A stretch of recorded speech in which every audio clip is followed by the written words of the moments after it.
Hi everybody, welcome to my channel. It is time for my dreaded no buy update. So I did break my no buy. I mentioned it on Instagram a couple weeks ago. I don't know when this video is going live, but yes, I did break it.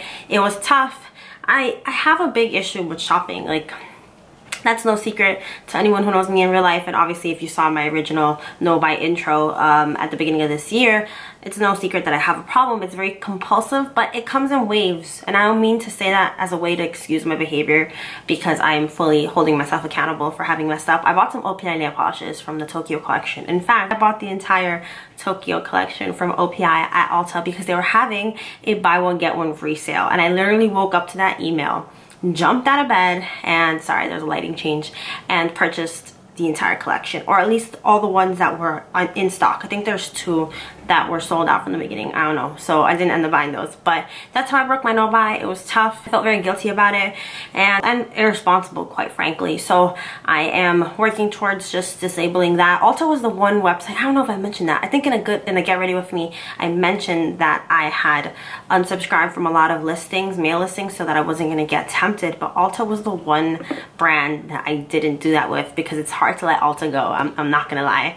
And I finally did that, so that's good. No more temptations. Now I'm fighting off temptations on Instagram with like handbags and stuff. Not that that's included in my no buy, but I realized during the beginning of my no buy in January, you know, I lasted a whole month without purchasing anything, but I was still spending money, just not in the categories that I had restricted. So it's kind of like when you're weird. It's tricky. It really is. And I low-key feel like I need professional help. But sometimes I feel like I'm fine. Like right now I haven't spent anything and I feel pretty good about it. And like I don't feel like I need to. Walking in stores, I don't have that much of an impulse. I can walk into an Ulta and not get a single thing. But it's online shopping that I think I have pinpointed to actually being a real issue for me. And I'm going back to work soon, my original job, hopefully, God willing. And I am more determined than ever to just pay off what I need to pay off, do what I need to do, and save money. Mostly just pay off debt, because at this point it's weird because I started off this year not wanting makeup because I literally do not have room for it. When I tell you I don't have room for it, I mean my collection is overflowing and like my drawers don't even close right. Now I'm not gonna sit here and say that I have a collection the size of like some big time beauty vloggers, but at the same time they usually have PR getting sent to them anyway. But I do have an abnormally large collection and I don't have proper storage for it. Like, it's a mess, and looking for things, finding things, I'm always losing something. Like the lash primer that I put on in my Get Ready With Me a couple of weeks ago or whatever, I can't find that. And I never took it out of my house, but I cannot find it because I have so much junk everywhere. So it's just very frustrating because I feel like I'm not using my collection as well as I can. And then when I start using other palettes, I get overwhelmed because I'm like, look, I have all this makeup, and yes, I'm using this palette that I never use, but there's still so many other palettes that are not getting as much love as they should be. So it's a struggle. I did want to update you guys on it, and I am looking at more videos of people who also are going through the same things, or just paying off debt, or just trying to be more financially responsible. And they've been very good motivators for me. So if you have a problem with shopping, or if you've had a problem with shopping, let me know down below.